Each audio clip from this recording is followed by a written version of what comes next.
Okay, everybody, how's it going? This is Chris Flowers, an executive producer of the Biz Coaches show, and we're here with Eric T. Whitmore, the CEO and founder of My Business Coaches, and Cheryl James. She is the founder of CL James Consulting. Cheryl, how you doing today? I'm doing great. Thanks for having me. Oh no, thanks for being on the show. Thanks for making the time. We really appreciate it. Awesome. Absolutely. Great to have you on, Cheryl. Thank you so much. All right, so like I said, we're just here to discuss what Cheryl's got going on uh, with her consulting firm. So we're going to let her expound a little bit more on who she is and what she does, and tell us all about CL James Consulting. Absolutely. One of the things that I love to talk about. Cheryl James and I have spent 27, almost 28 years in corporate America, solving operational challenges for Fortune 100 companies. I left from corporate about 6 years ago, started my own business, and have been focused on solving those problems for small and medium-sized businesses so that they can focus on the boardroom and not the back room. I like to really help businesses ensure that, they are running the business and the business isn't running them, which is what happens so often in small business land. And as a result, people can't scale. So that is my passion. That is what I focus on. And that is what I'm great at. Awesome. Appreciate you sharing that, Cheryl. So let me ask you this, Cheryl, in regards to what really got you started, what is it most that inspires you about working with small business, and maybe specifically some of the services that you provide to those small business owners, as you referenced? Absolutely. So I started working with small businesses because I first noticed that there is this general stigma around small businesses just having a horrible customer experience. Like, how often do you work with a small business and you walk away and say, this is why I hate working with small businesses? They don't get back to you. The work isn't great. So I started focusing on the customer experience in small business. And then I realized that the customer experience problem wasn't directly that, it was more operational. It just showed up as a customer experience symptom. So I started focusing on the operations in small businesses. And one of the things I do first and foremost, because I have a background in technology, is to do a systems audit. What systems do you have in place that you need? Which systems do you have in place that you don't need? And I always tell this story. How often do we go to a networking event and we meet somebody like our friend Eric here, who tells you about the next tool, and you go home and buy it? You don't even really know if you need that, if you're ever going to use it. And before you know it, you have stacked up an arsenal of tools because someone recommended them. So we do the system audit first because oftentimes that saves them some money immediately. Well, we're guys. We like toys. I mean, so Yes. it's probably more men than women that impulse shop in that particular area. I think that's more of a guy thing, maybe, than a female thing. I know I'm guilty of it. So okay, I'll go ahead and confess that now. Yeah, you touched on a couple of things, Cheryl, that I think are really important. One of them was I did a study, or I saw a presentation of a gentleman who does studies. Jay Baer is his name, Baer. Yeah. And Jay shared some phenomenal information in a seminar that I went to, last summer, was put on by Chase Bank. And it was pretty impressive with some of the data he shared. He wrote a book, and I'm good at, there we go, The Time to Win. And what he specifically talked about in the book, to your point, Cheryl, was, how effective we say small business, but it's business in general, but mostly the smaller businesses, but how much they struggle in getting back to a client in a timely manner. That was one of the things that stuck out immensely to me. And so, to your point, he did a sample study as he was writing for the book. And one of the things he specifically acknowledged was they had requested a paint job to be completed. And he reached out to 4 different people to get quotes and got different, and somebody got back to him within like an hour. Another one got back into him, I want to say by the end of the day. Another one was a few days. And then one of them was like 8 or 9 days later. Wow. And the irony was the provider that got back to him 8 or 9 days later, the service had already been completed and paid for by then. That's what I thought you were going to say. Like, it's already done. Thanks, but no thanks at this point, right? And on top of that, it definitely was not the cheapest bid on the block either, because I was at the same seminar. It wasn't the cheapest block either. He was willing to pay more because these guys responded and they were willing to, they got the work done, quality job. So, like the old saying, you snooze, you lose on that one, right? Yeah, exactly. And I think that to your point, that's an interesting study. Very interesting. Yeah, I was going to say, to your point, I think that's a big piece that a lot of small businesses don't understand. And so what was interesting is he went on to share, to Chris's point, the person that first got back to him was not the cheapest. As a matter of fact, I don't think they were the most expensive, but they were definitely higher up in pricing. I don't remember exactly, Chris, but the point is that the guy who was the cheapest was the one that got back to him last. Right. And so what he acknowledged that he thought was relevant for the study was that the gentleman who waited so long to get back to them came in with the lowest price point, and likely it's a self-fulfilling prophecy. He never gets a bid, so he keeps lowering the pricing, thinking it's the price that's causing him not to get the job, when in reality it's just the timeliness of the response. Because at that point he was going to respond and then come out to do a quote, where the other guy had responded and said, I'll be out to do the quote, later today or tomorrow or something like that. Right. So, I mean, imagine that. Wow. And you know what? That is just why I like to work with small and medium-sized businesses, because, let's be honest, they are hustling for every dollar. Yep. Like the money matters significantly. And if they don't have a good customer experience, if their operations isn't in check, if they're not focused on the things that drive profit, they'll go out of business. Right. Yep. Absolutely. Awesome. Well, I appreciate that. So the next question I have is about value to small business owners. So in your experience, what are some of the biggest challenges or common mistakes that small business owners face? I think number one, the one you just mentioned about timeliness, that's always a big one. And I think it's lack of automation. There are so many people who go into business because they can do a thing great.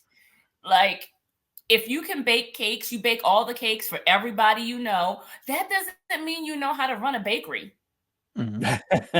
True. Right. And that's the thing. I think people need to understand that there's some level of business acumen, some level of technology understanding is required, or you need to be able to outsource to someone who can do it for you. There are a lot of people who just are afraid of technology. They buy a tool, they use it for a specific thing, and then they go buy a different tool and use that for a specific thing, and they create redundancy. So that is a big item that I see is either too many systems or lack of systems, and they're trying to do everything manually. Now, that manual thing works in the beginning. But then as you try to scale, you realize that you cannot hit those revenue goals doing things like you did on day one. So it's understanding and knowing when to implement technology or when to outsource. Yeah, great point. One of the things that I help people understand is, to your point about introducing technology, is like what I see them do, to your point earlier about buying the technology and then not actually implementing it because they don't know how, or they struggle with implementing it, is, first understand the process the way you want it to work. Then when you introduce the technology, it makes a lot more sense. And I think sometimes people try and circumvent that, and it's like, you can't just introduce the technology if you're not certain on the process first, which is why they probably need to be working with somebody like you to clearly identify the process and what makes the process efficient, right? That's interesting. I worked with a client last week, and one of the things that we did was talk about the process, her fulfillment process. And she has a small team. And this is what I found interesting. We put in her office, I love sticky notes. Just so you know, I love sticky notes. So we did the sticky note process of what she believed the process was. Then I had her leave and her team come in and do the same exercise. It was like night and day. Like, she did not know what the process was. What she thought was happening was not happening. And then we really define what the process should be. I think that's an exercise that a lot of people miss. And it really becomes a problem when you're trying to scale. When you hire people or you're outsourcing, if you can't be crystal clear on the process, and if you're not crystal clear on the how, which goes back to having standard operating procedures, which I know everybody hates except me, I think you have to have those so that what you think is happening or the customer experience that you're really trying to deliver actually happens. Sometimes I find clients think that things are going one way. And when I tell you, I don't even know how they fulfill anything sometimes. Like, how did you even get a product or a service delivered to a client? Like, it just happened by luck. Yeah, that's interesting you say that, because we see similar phenomenon, right? It's like you get with the client and you're like, I'm not even sure how you consistently fulfill on client obligations. Yeah, you see that all the time. And I don't know if they know. That's the thing. I don't think they know. It just happens. Fairies Some people come in. Some people are just artistic and fluid, and they just don't believe in, but you're talking to two prior military guys here. So we're all about, the SOPs. You wouldn't get that from either one of us. I can tell you that. You are definitely in the minority there. Yeah. Chris and I joke that in the Army, everything, all your directions were actually imprinted on the tool that you were using. So that anybody could pick up a tool and utilize it. In the SOP, the step-by-step process on how to use that tool was actually printed on the tool. I believe it. My husband is former military, and all the way down to opening an MRE. Like, this is how you open it. This is what you do. Exactly. All right. Well, appreciate that. Yeah. Okay. So how about what are some of the key strategies that business owners can implement to stay competitive in this rapidly changing market? Great question. Because first you have to understand who your competition is. And that is a gap that a lot of clients have. When I ask them, who's your competition, they'll say, well, I don't really have any. I'm the only one who does what I do. That's not true. Let's be clear. Number one, if you're delivering a product or a service, Amazon is your competition. Regardless of what you're delivering, I don't care what you're delivering. The fact that Amazon delivers everything in 2 days has structured the mindset of the consumer. Right. So that is what people need to realize first and foremost. That goes back to timeliness and all of those things. People are expecting 2-day turnaround. Secondly, when it comes to looking at your competition, you need to know what differentiates you. How are you different? If you, like, we go back to the bakery, if you bake cakes, why are your cakes different? You just can't say my cakes taste good because the other bakers are saying their cakes taste good too. What differentiates you from the competition? 3, you need to really find a way to stand out in a crowded marketplace. No matter what you do, it's a crowded marketplace. How do you stand out? What is your message? How are you solving the pain point for your consumer? And that's what you need to be screaming from the rooftop. That's one thing we talk about in My Biz Coaches too. We always talk about market dominating position. Yep. All that differentiation. How are you so much better than everybody else? We stress that as well. Absolutely. Yeah. Great points. Love it. And I think that to your point, Cheryl, in regards to, really kind of, I don't have competition. I loved your quote on that. It's like, yeah, oh yeah, no, you have competition, whether you want to believe it or not, you have competition. Absolutely. Right. People are competing for your dollars one way or the other. And you need to figure out what's your angle in that regard. And just to add on to that, one of the things that people think about is the fact that competition has to be local. Yes. Competition does not have to be local. You are competing against the woman sitting in Kenya, the guy in Pakistan, somebody in India. You're competing against all of those people because the world has gotten so much smaller as a result of the internet. Yep. Absolutely. Yeah. Great. Phenomenal point. And so important as it relates to small business owners. I think that's one of the things. If there was one thing I'd help business owners understand is how to leverage virtual assistants more effectively. Because to your point, the resource solutions that are available to them in a much more cost-effective manner than probably ever, because of the benefit of technology with the internet and other software applications that you can integrate, you can actually leverage the resources of somebody who's willing to do the same job that somebody in the United States would want to make $18 or $20 an hour for. You can pay somebody $8 or $10 an hour somewhere else, or maybe even $5 or $6 an hour, depending on where they're at, for as good or better quality. Absolutely. And that's one of the things I recommend to people, small business owners, because they're quick to say, but I can't afford someone. Right. And literally, if you hire someone, $6 to $10 an hour, depending on where they're physically located. In most cases, that's maybe your Starbucks budget for the week, maybe. But you get some help. You can see clearer. You can think clearer. That is one of the issues that I think a lot of small business have, is that they are so stuck in the mud. They can't make traction. And that's one of the things that I try to go in and help them with is, how do we correct, but I don't have time? That's always the first thing. I don't have time. Yeah, I appreciate that. That actually is the next question I was going to ask you. How do you assist small business owners with time management and improving productivity? Because that's probably one of the, if it's not the one thing that people come to me and ask, unless I'm promoting a time management course or something like that. Mm-hmm. But it always comes up in every conversation with a client is time management. It's interesting. I was giving away a free course.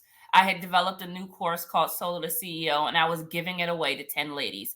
And it would normally cost them thousands of dollars.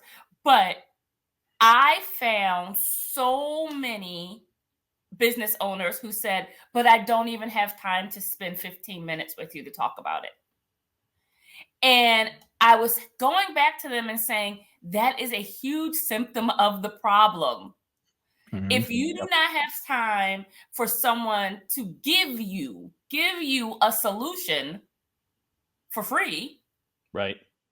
How do you have time to effectively run your business? It cannot be effective if you don't have 15 minutes. Let's be honest. We all went into businesses for ourselves so we can have time and financial freedom. Right. Mm-hmm. We all want to be digital nomads and sit on the beach, drinking a drink with the laptop and look really, really cute and relaxed.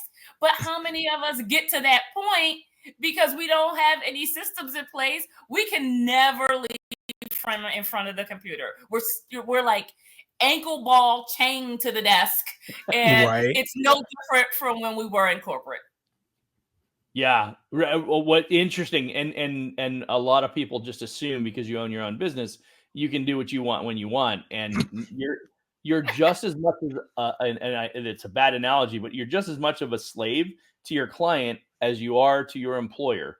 Absolutely. When you're self-employed versus being employed, you cannot determine your own time frame unless you have systems and solutions in place. That's why I'm such a big proponent of what you do, because I think that when people identify, how can I automate this process? How can I make this more streamlined and more efficient?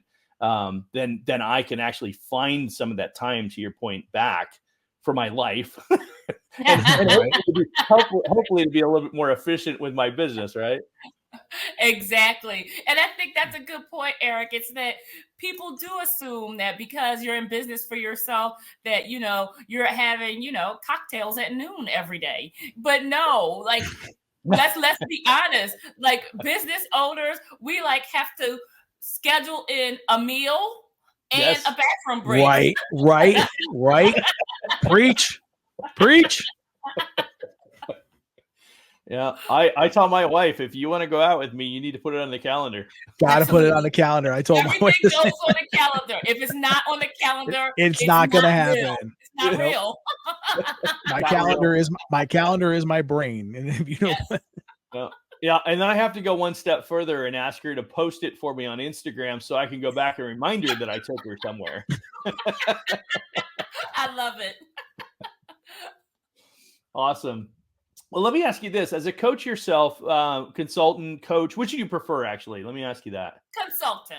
Consultant. Okay. And so as a consultant, what are the top 3 qualities you think make a consultant that they need to be successful? Oh, great question. I think it's to be an expert in your area of expertise. The ability to listen to what's not being said. Great one. And to see the minefield, see the field that the business owner can't see. Essentially, as a consultant, that's what they're paying you for. They're paying you to say, here's the solution, and I can see in the future in my little crystal ball, here are the challenges that you're going to have. Right. Let's solve for them. But I think those 3 things, and I specifically said to hear what's not being said, because the business owner is going to tell you their version of the story. Right. It's there. It's not that it's not true. It's just their version of the truth. You have to be able to hear through that noise and really understand what the problems are. And I'll give a quick example. I was talking to a potential client, and she said, I keep hiring assistants and social media managers, but they never work out because what I do is so complicated. And I said, they never work out because you are so complicated. That's the reality. She had these poor people jumping through fire hoops because there was no SOP. She didn't want to spend time to train them. She just thought she could bring them in, plug them in, and they would go like little happy robots. And I told her, I was like, the only thing you can kind of do that with is when you buy one of those little vacuums, the Roomba, you plug it in and it just goes around and cleans up your house. But the social media manager is not going to do that. It needs time. So I think that's one of the things that we have to listen for as consultants. How do we solve the challenges that the business owner can't even see? Yeah. Do you sometimes have problems with business owners too that just will not release the control? It's like, what did Steve Jobs say? You're supposed to hire people smarter than you. Okay, so if you have a social media manager, like, oh, I don't like how you did that. I do it this way. Well, guess what? You hired me as a social media manager. How about you let me manage the social media? You go back to doing what you're supposed to be doing. They just refuse to relinquish that control and gritting their teeth. Like, just let them do the job you hired them to do, please. I see a lot of business owners like that. And the one and only client that I've ever had to break up with was for that reason. She wanted me to do SOPs, but she said, well, let me see your SOP template. I need to see if it works for us. And I said, well, I'll make it work for you. But what she really wanted was a checklist. And I said, okay, do you want an SOP or do you want this checklist? And she was like, well, I think the team needs a checklist. The team was like, no, we don't need another checklist. Please do not create us another checklist. And so I think it's a mindset thing. And that's why I like to work with businesses who are about 3 to 5 years in, because I think at that point you can now accept that you are your own bottleneck. You can accept that if you don't change something, you will never make the revenue goal. So I think that's the point when you hit that kind of ceiling. And how I kind of look at it is that if you're 3 to 5 years in, you've had some level of success, but now you're dreaming bigger. You want to make $1 million, $10 million, whatever the number is. But you now realize that you cannot get there if you don't implement some other things. So I like when people get to that mindset shift where they can say, I realize I have to let go of control a little bit. Interesting. And you think that's around the 3 to 5 year time frame? If they've had enough success and they're really trying to scale, that's when you kind of see it. Some people, it just takes longer. Some people, they just cannot get out of their own way. But I think in my experience, it's been 3 to 5 year mark. Yeah, I wouldn't disagree with that. As a matter of fact, as you were saying that, I was thinking through that with my own client base. And I'm thinking of, we've had 59 clients now in the last 5.5 years. And I look at that and I'm like, that's probably pretty darn close. Definitely 80-20 principle for certain. The one thing I would add to that I've seen is that once they've been operating for an extended period of time, let's say more than 5-7 years, and they've had some relatively good success, the reverse, I wouldn't say reverse. I would say the problem is that whatever things that they got by with are now locked in and entrenched. And so now they're even less likely to let go, because to your point, around year 3 to 5, if that's the right time frame, they start acknowledging, hey, I'm actually the bottleneck. But if they get through that threshold and they get to years, I don't know, 6, 7, 8, 9, whenever that is, and they're like, I've got a great business and it does well, they can't see the forest through the trees. They have no idea that they are now not only the biggest bottleneck, but the biggest encumbrance from their business going to the next level. And they probably aren't even looking at the next level because they're so entrenched on my business is good. Yeah, it's definitely some truth in that, because I've had some people that I've talked to and they're like, well, it's working. And I always ask them, but is it really? Yeah. Yep. Right. Is it really? I'm like, I have had a friend of mine who took her first vacation since she's been in business, and she's been in business for 10 years. She took her very first vacation. And I'm saying, but is that really what it's supposed to look like? Right. We wear, and we being entrepreneurs, small business owners, we wear burnout as a badge of honor. I'm so busy. But all the money that you've made, have you enjoyed any of it? And I think that is the fact that gets missed. Yep. I would agree 100%. Absolutely. That's key. So let me ask you this then. What are some of the most important strategies that a small business owner or coach often overlook but should be prioritizing? Defining your customer experience. Defining your customer follow-up or retention strategy. And that's a huge one, because if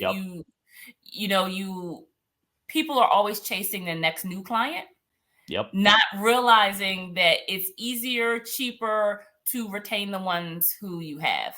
Oh yeah. So I would say define that strategy, and having an effective sales funnel. As a consultant, and it applies to coaches too, whatever it is you sell, we want people to come in and buy the Lamborghini all the time. Right. And that's not going to happen. Some people are going to come in and buy the Fiat. Right. And they're good with the Fiat. But when they're ready for the Lamborghini, you want them to come back to you and have you set that up. That's right. That's right. Yeah, I would agree with that. As a matter of fact, I would say, as I look through our client base, one of the biggest misses is that the vast majority, absolutely 80-20, maybe even 90-10, that do not have a follow-up system for the existing client base. I have, even as I built out my coaching business, have found at times I'm like, oh, I need to update this because we have new solutions in place that we offer. We have other offerings that we can provide, and I haven't done a good job of providing that, to people that I worked with 2 years ago, that they may now be interested in a new solution that we offered that we didn't offer 2 years ago. Exactly. And Yeah. that's what you want to make sure that you do. Stay top of mind. That's why, and this is one of the things that a lot of small business owners don't do, and I get it, is having some type of newsletter. Yes, it does take time to write that content. But if you have a CRM and you could just drop it in there and have it automatically sent to people when you launch something new, when something has changed, when you have an amazing client testimony, there are so many things that you could be saying to them that plants the seed and then waters the seed so that when they're ready, you are top of mind. Yep. Agreed. Okay. Awesome. Like that. Appreciate that. Okay. So next one is, give me an example of your favorite client you've had so far in the years that you've been doing this. Give us the story that sticks out to you the most impactful story. Let's say that. Ooh, I have many. Somebody just writes a blank check and says, "Here you go." Yeah. Oh yeah, I like those. I like him. I had a client who specialized in sales. And she was amazing at it. She taught sales strategies and things like that. And this kind of goes back to making sure that your client base aligns with your values and principles. Great point. Right. So the client hired us to do some work for them, and we had someone on our team that was an alternative lifestyle. Okay. And the client refused to allow the person to work on their account. Wow. And she handled it so beautifully, to the point of refunding the money to the client and saying, thank you, but no thank you. But we have to ensure that our clients align with our values and benefit and beliefs, because if not, you run into challenges like that. But she handled it so beautifully, and without being argumentative, was able to help them understand basically that just whatever this person's personal life looked like did not impact their ability to do the job. Right.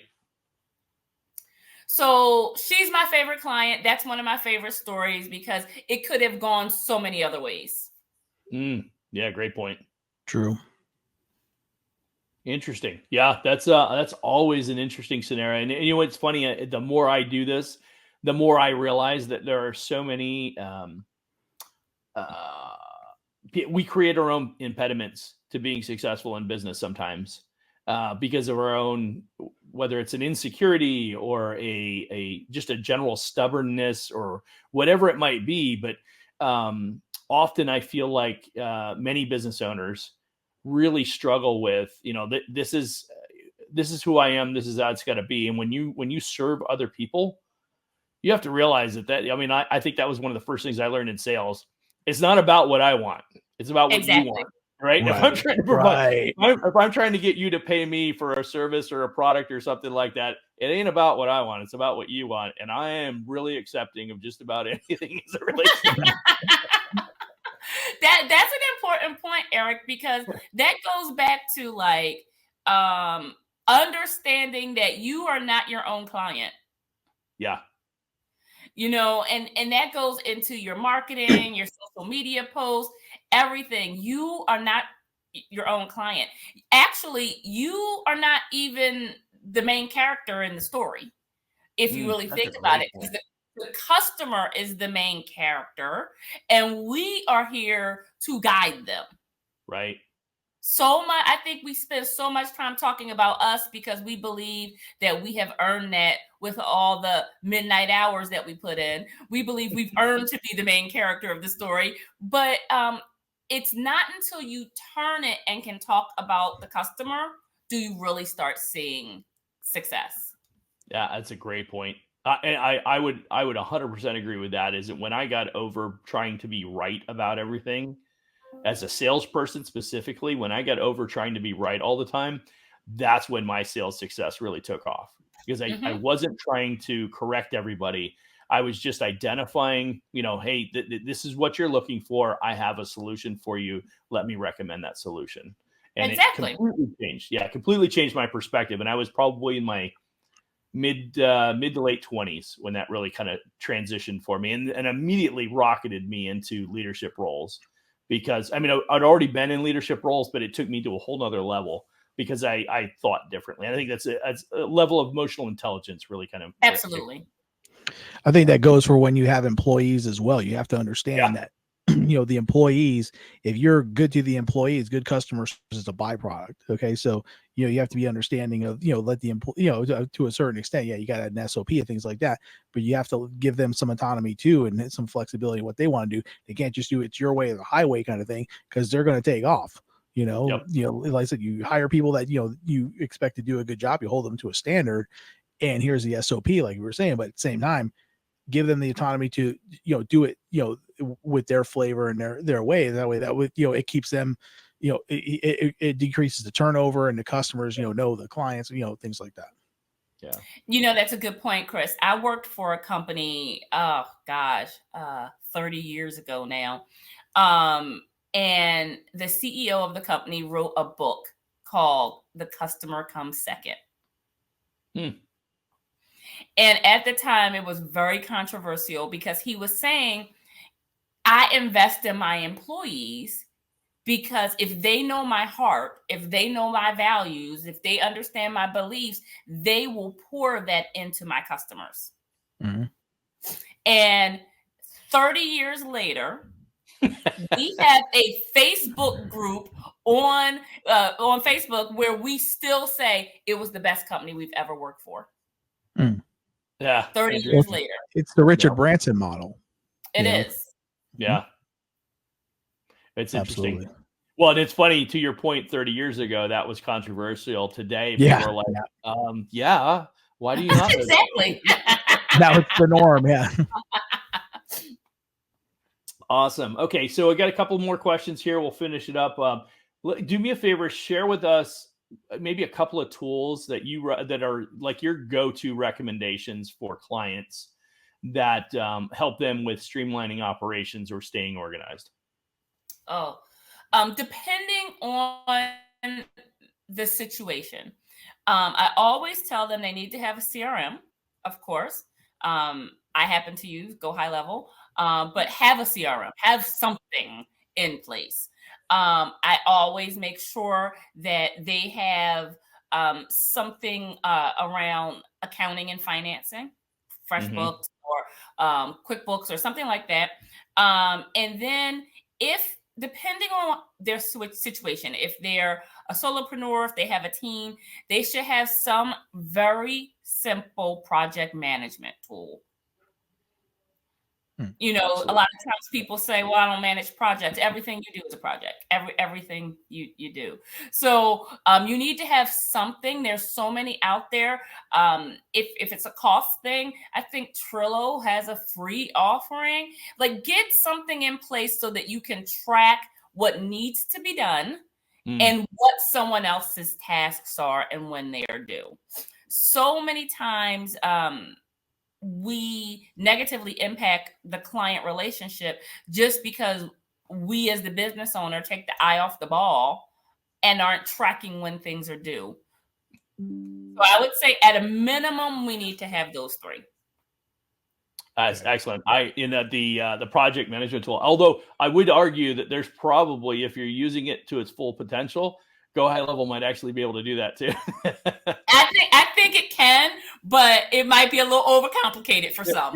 It will certainly be Yeah. overcomplicated for some. Yeah, absolutely.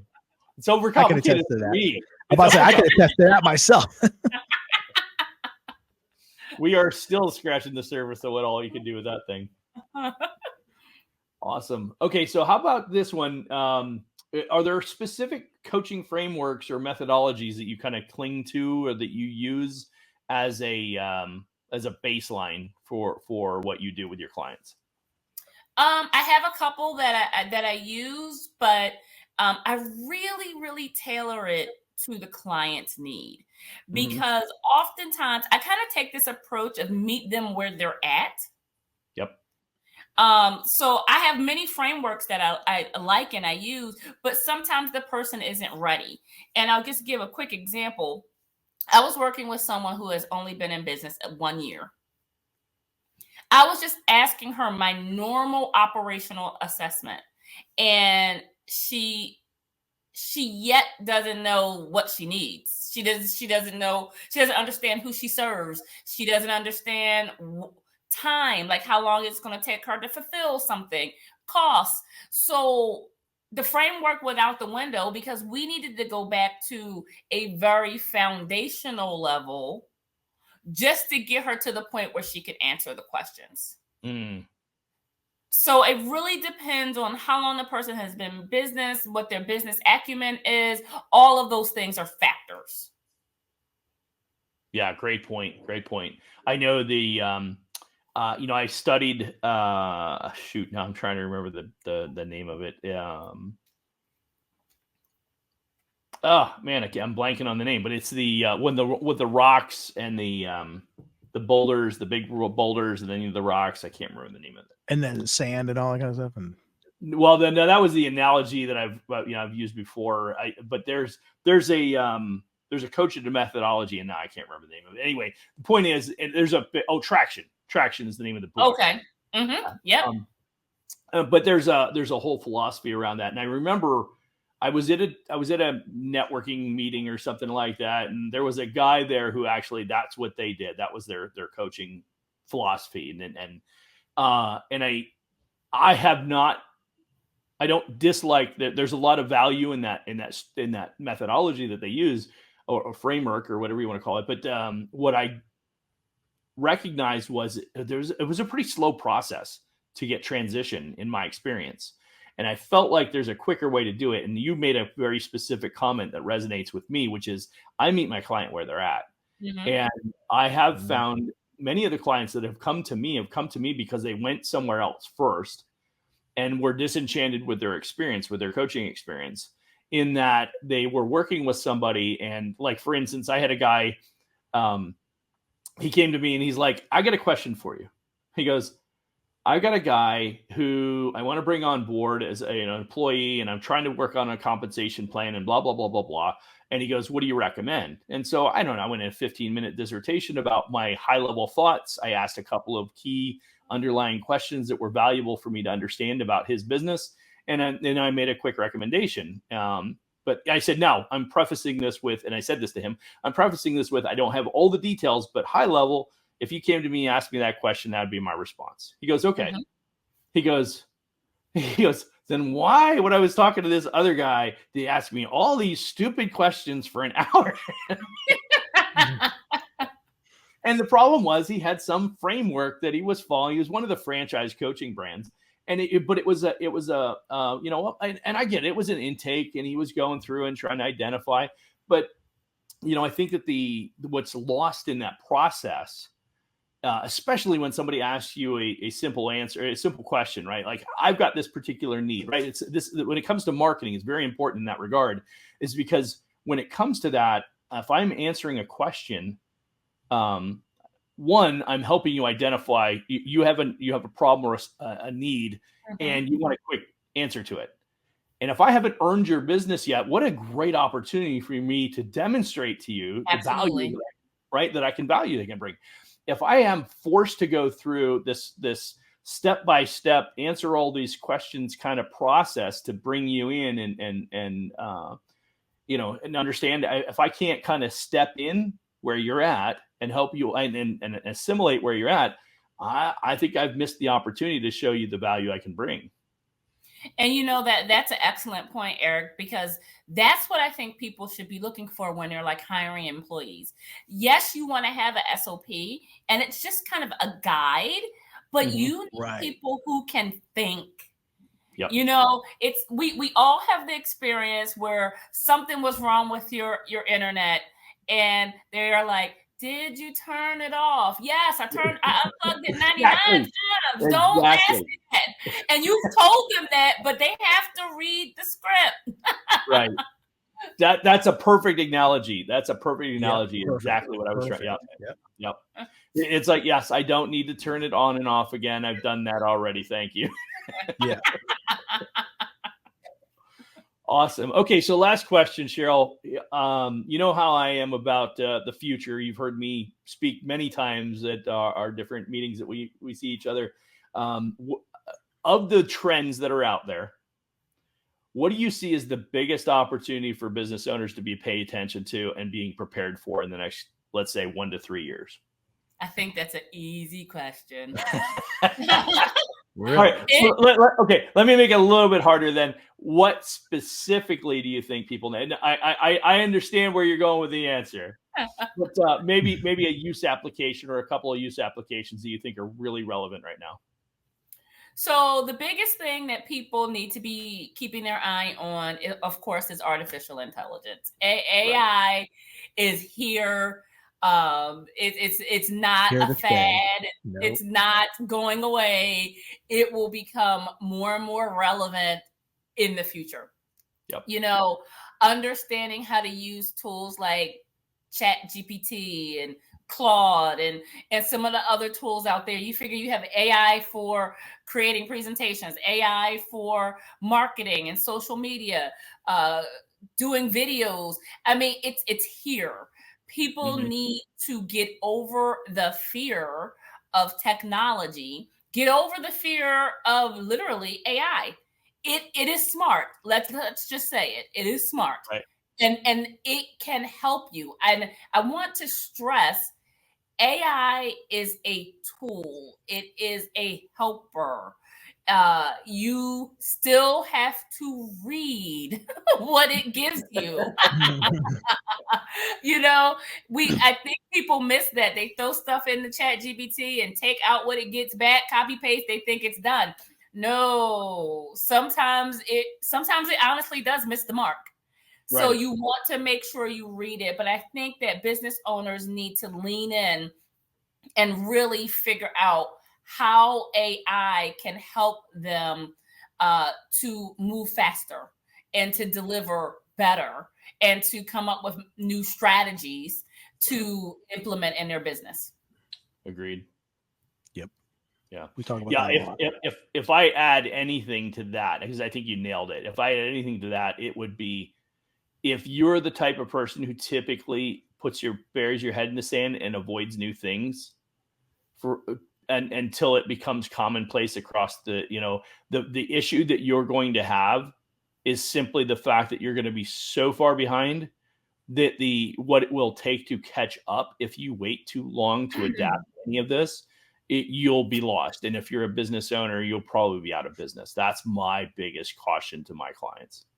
I agree with you. And the only thing I would add there, Eric, is that some will say AI is commonplace today.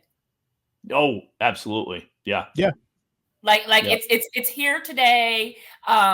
If any business owners are not using it in some way, shape, form, or fashion, they're already falling behind.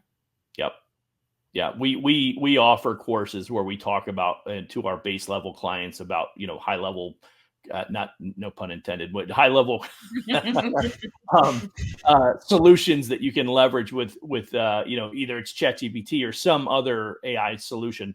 And the challenge that we run into is we'll have the conversation of people like, well, I heard about it, but I haven't tried it yet. And I'm like, I can appreciate that. And here's what I would recommend to you. Allocate 30 minutes a week to try something new every week. Because if you don't, at the rate technology is enhancing, It's the equivalent for me in growing up in school. It was, I knew how important math was because math built on itself. If you didn't have the preliminary basic understanding, then you couldn't do advanced math. If you couldn't do advanced math, you couldn't do trig and geometry and calculus and right. And it's like, if you didn't understand it at the base level, you're going to be SOL later on. Yep. And I think that the implementation of AI or the introduction of AI, it's not about whether or not you can use ChatGPT. It's the concept of how to use ChatGPT that's going to allow you to embrace these other AI solutions that are coming out, because they're basically built on that, right? Many of them are, not all of them, but many of them are built on that. And the kicker is that when you understand how to use that tool, then the other stuff will come easier to you. But if you don't figure that out, if you don't figure that out, that's where I get concerned for business owners. And they're so stubborn. Some of them, they're just like, I got this figured out. It's like, I'm so. I like deal with clients that are younger than I am, talking about they're old school and they do it the old school. It's like, dude, I'm older than you and I'm using an AI. Don't tell me you're old school, bro. I got shoes older than you. Shut up. I love that. I'm That's old funny. School. Really? You don't got a gray hair on your head and you're talking about how old school you are. Okay.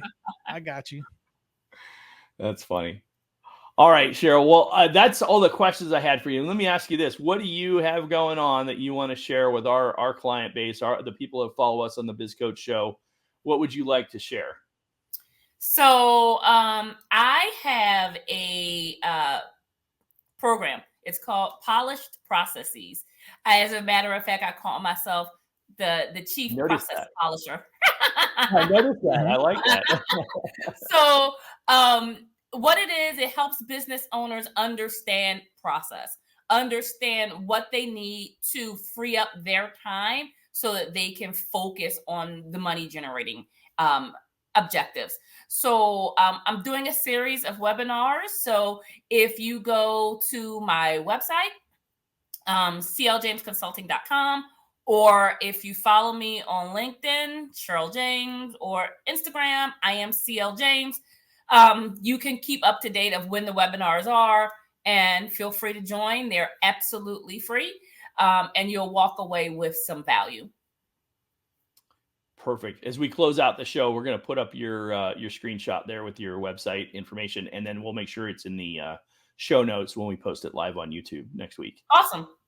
Yep. Yeah. Absolutely. Perfect. Appreciate that. Yeah. If you have anything else you want to add in there for the show notes, make sure you send it over, and Chris and I'll make sure it gets put in there. Okay. Great. Awesome. So there's something else I want to add that you and I are working on. We'll get it here rolled out before the end of the month, before Thanksgiving, hopefully. That's our AI training that we've been trying to bring together here over the last couple of months, right? Yes. Excited about that. For those people who are listening in that are looking to try and understand ChatGPT and how to use it for sales and marketing strategies, I'll be doing a piece on that. And then Cheryl's going to incorporate a component that is going to speak specifically to some of the operational functions. Probably a little bit of overlap between the two, as there always is in business. But I think what you'll find is a really good presentation that will allow you to kind of adapt some of these tools and resources and do it at an entry-level base where you can kind of get the basics that we were talking about and then learn from there how to kind of expand on that and those resources that are available.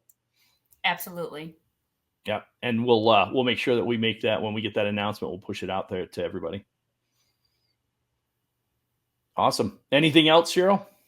No, thank you guys for having me. It has been a pleasure to be here, and I look forward to answering questions for anyone who has them, and you'll know where to find me. Awesome. Thanks so much, Cheryl. Really appreciate it. Thank you so much for your time. Appreciate Thanks, Chris. it. You got it. Thanks so much.